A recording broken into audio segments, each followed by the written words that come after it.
Salut à tous, c'est Eddie. Alors aujourd'hui, nous allons faire un tuto assez spécial. Nous allons retoucher une photo de Sainte-Agnès dans les Cornouailles pour ensuite jouer avec le nouveau plugin de chez Topaz Studio qui s'appelle Topaz Adjust. Donc c'est un nouveau plugin par intelligence artificielle. Il y avait une ancienne version également qui existait préalablement. Donc, sans plus tarder, nous allons faire ce traitement. Mais juste avant, je voulais vous parler aussi de mon site internet, car je l'ai fait un petit peu le design, donc on va aller voir cela tout de suite. Donc voici mon site internet. Alors, si vous avez les deux petits onglets qui se présentent ici, vous avez l'anglais et vous avez le français, bien sûr. Si vous êtes en anglais, vous passez en français. Ici, vous avez la page d'accueil. Vous avez toutes les photos qui sont ici. Quand vous êtes sur cette page d'accueil, vous allez juste au petit onglet qui est ici, je suis partenaire affilié de. Et là, à ce moment-là, vous tombez bien entendu sur ma page. Et là, vous avez tous les liens affiliés, vous avez tous les logiciels auxquels je suis affilié. Donc essentiellement Luminar 3, vous avez Aurora HDR, vous avez AirMagic, vous avez Luminar Flex, le Creative Cloud avec Lightroom et Photoshop et l'ensemble de la suite aussi également. Et vous avez aussi Topaz Studio et les différents plugins. Le Topaz Adjust va venir juste après ici dans mes liens, parce que là pour l'instant je suis en train de travailler avec une version bêta. Donc c'est la sortie se présente aujourd'hui. Au moment où j'enregistre cette vidéo, bien entendu je n'ai pas encore mis le petit encart qui est là. Donc voilà, ça c'était pour la petite parenthèse. Je vous invite aussi à aller voir les liens, quand vous allez sur la page d'accueil, bien sûr, vous retrouvez toujours cette petite en-tête qui est là. Vous avez le lien ici Adobe, vous cliquez dessus, vous arrivez directement sur la page Adobe du Clouds. Vous avez aussi le logo de Topaz Labs et ici le Skylum. J'ai également mis ma page Facebook, mon Twitter, la chaîne YouTube, bien sûr, et mon Instagram qui est ici, donc n'hésitez pas à aller consulter cela. J'ai un blog aussi qui est ici, je dois le mettre aussi à jour. Et je vous en parle un petit peu plus tard, on va faire quelques petits trucs qui seront sympas par rapport à ce site internet, on va faire évoluer la chaîne. Voilà ce qui est fait sur le site internet. Donc on va revenir directement sur notre image de Sainte-Agnès dans les Cornouailles, on va la développer vite fait dans Luminar 3, ce sera très vite fait et on va passer directement dans le logiciel de chez Topaz et vous allez voir, ça c'est sympathique. Donc voilà, alors pour commencer, ce que je vais faire, j'ai laissé le profil professionnel par défaut car on va utiliser, là je vais prendre mon petit stylet, comment dirais-je, le développeur RAW avec le caméra flat, bien entendu, caméra plat, je corrige mes distorsions, aberrations chromatiques et la suppression des franges comme d'habitude. Là, ce que je vais faire, c'est un petit développement vraiment rapide. Bon, ici, n'oubliez pas d'aller chercher le profil le plus plat. Si vous n'avez pas de caméra flat sur votre appareil, vous prenez le neutre. Mais moi, je prends toujours le plus plat comme d'habitude, parce que, comme je vous dis préalablement, je préfère partir sur une image plate et développer davantage la photo. Ça nous laisse un petit peu plus de marge pour la développer. Alors ici, ce que nous allons faire tout de suite, bon, d'après mon histogramme ici, bon, j'ai pas grand chose à faire, je vais ramener tout doucement mes blancs qui sont sur le côté, je vais appuyer peut-être sur la touche J, voilà. Je vois ici que au niveau des noirs là qui sont ici, là des ombres, ça crame un petit peu aussi un peu là. Bon, ce que je vais faire, c'est dégager bien sûr un peu les ombres là. Allez, on y va, hop, juste un peu comme ça. Je vais ramener mes hautes lumières un peu vers le bas, ce qui est très bien. Et au niveau de mes noirs, là, ici, je vais les ramener un petit peu comme ça. Voilà qui est pas trop mal. On est quand même dans une photo qui est assez sympathique. Si je fais mon avant-après, regardez, hop, le changement est déjà pas mal. Ce qu'on peut faire, c'est rajouter, allez, une petite clarté pour rajouter un petit peu de contraste dans les tons moyens, légers comme ça, et on va rajouter un petit peu plus de contraste ici, là. Au niveau de la balance des blancs, bon, pas compliqué. On peut choisir un point blanc. Bon, on va essayer de chercher, allez, une valeur qui est plus ou moins correcte comme ceci. Je peux ramener un petit peu plus dans le jaune, un peu comme ça, et ramener un petit peu plus de magenta, ce sera un petit peu sympa, mais pas trop non plus, juste quelques dizaines, ce sera très bien comme ça.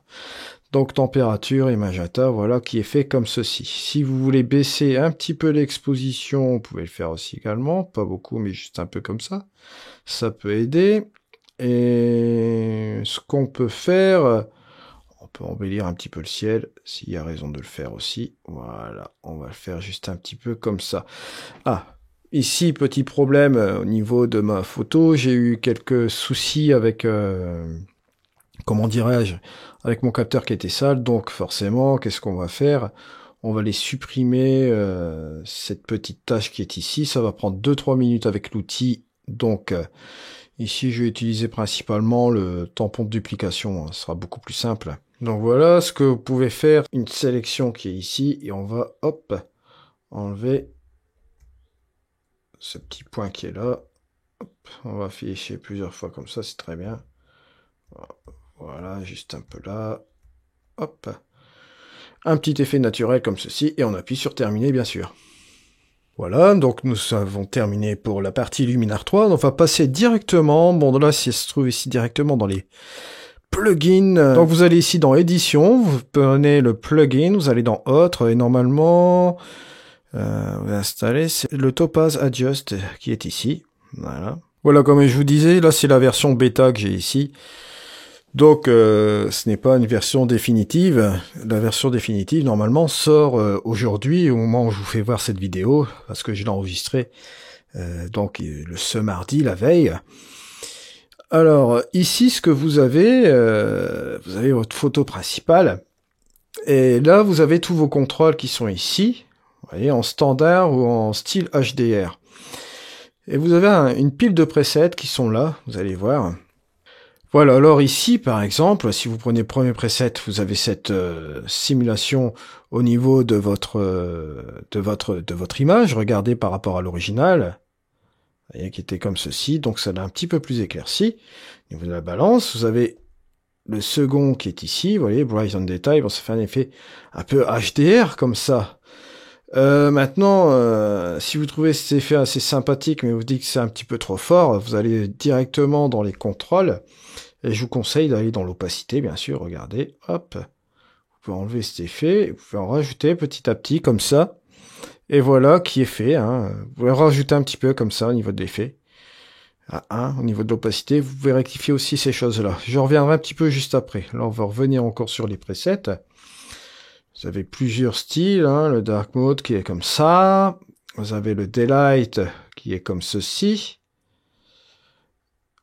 on a le HDR Natural Boost, attention, le Vintage qui est comme ça, on a le Soft Skin, ça c'est plus pour la peau, enfin bon, en l'occurrence ici je fais un petit test comme ça.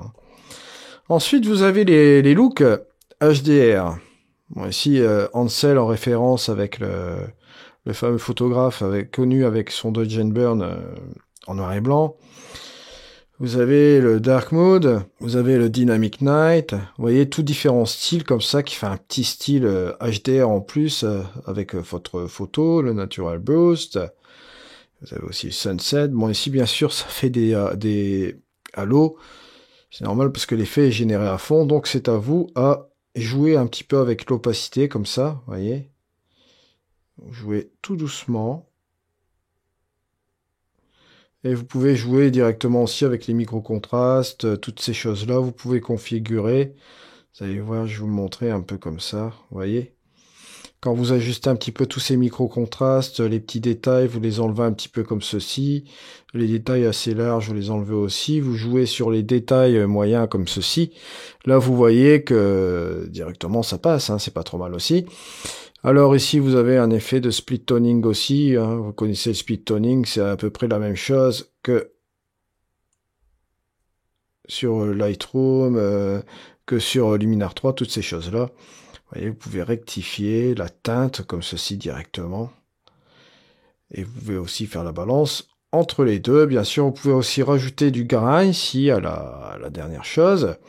Vous pouvez jouer aussi avec des contrastes, bon, micro, contraste, low, medium et high, vous voyez, c'est toutes ces petites choses-là qui réagissent directement dans les zones de contraste de votre image. Regardez déjà votre image originale et la retoucher encore un petit peu comme ça. Ça vous permet de rajouter un petit truc en plus pour finaliser votre image, vous voyez. Hop, avant, après, vous voyez le petit bazar, hop, on reprend comme ça. Donc voilà. On peut retourner encore un peu dans les presets. Tac, tac, tac. On a les styles aussi ici. Noir et blanc Polaroid. Du mat. Du daylight. Vintage. Celui-ci aussi qui est pas trop mal, voilà.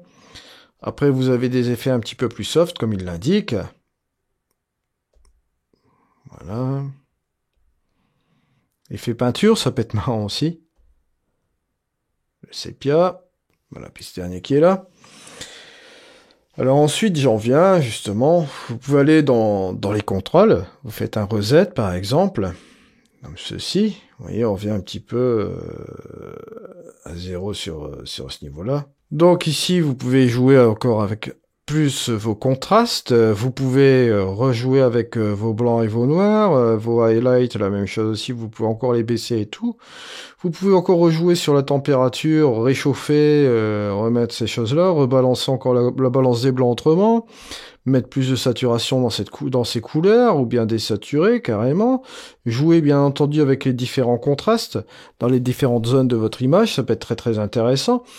Et bien sûr, au niveau des détails, pareil, les petits détails, vous pouvez booster même davantage, vous avez un seuil pour booster. Et vous avez aussi les détails dans les zones moyennes aussi, choses comme ça.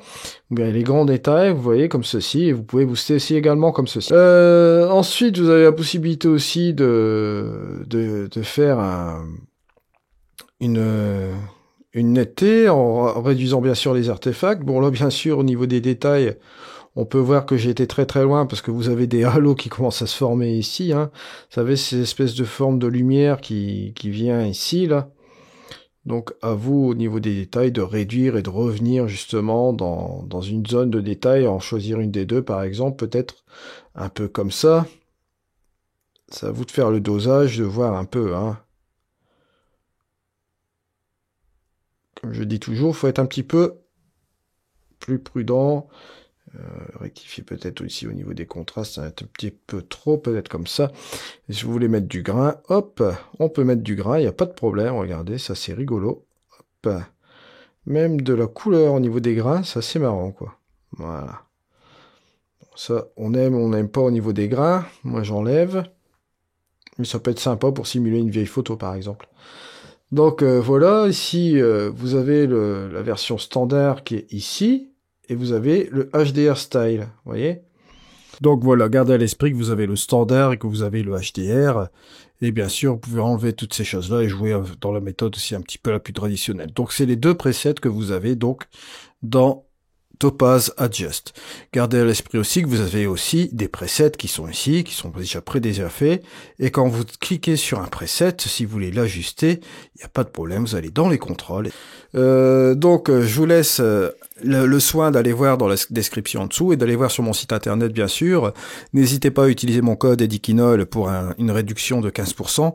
Et vous pouvez aussi également l'essayer pendant un mois. Il y a une version d'essai aussi du Topaz Adjust. Donc je vous invite à aller voir directement sur le site internet via mon lien en dessous, c'est un lien affilié comme d'habitude. Voilà.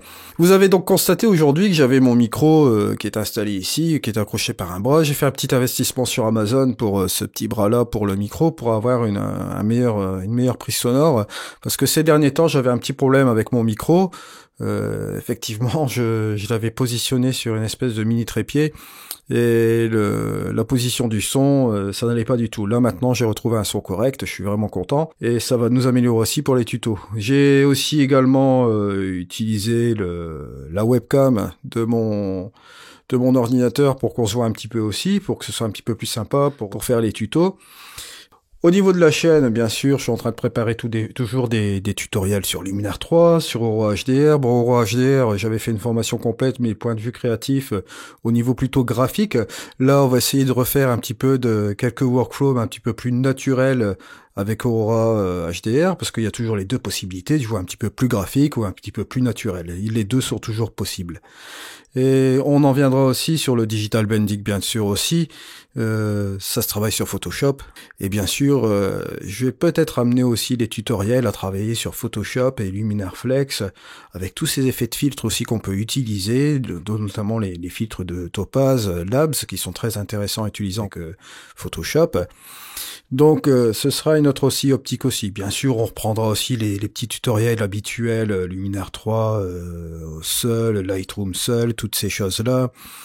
Peut-être aussi faire des petites démonstrations aussi avec Topaz Studio, une démonstration de A à Z d'un développement de fichiers RAW. Je l'avais déjà fait dans le passé. Ça, on n'est vraiment pas limité.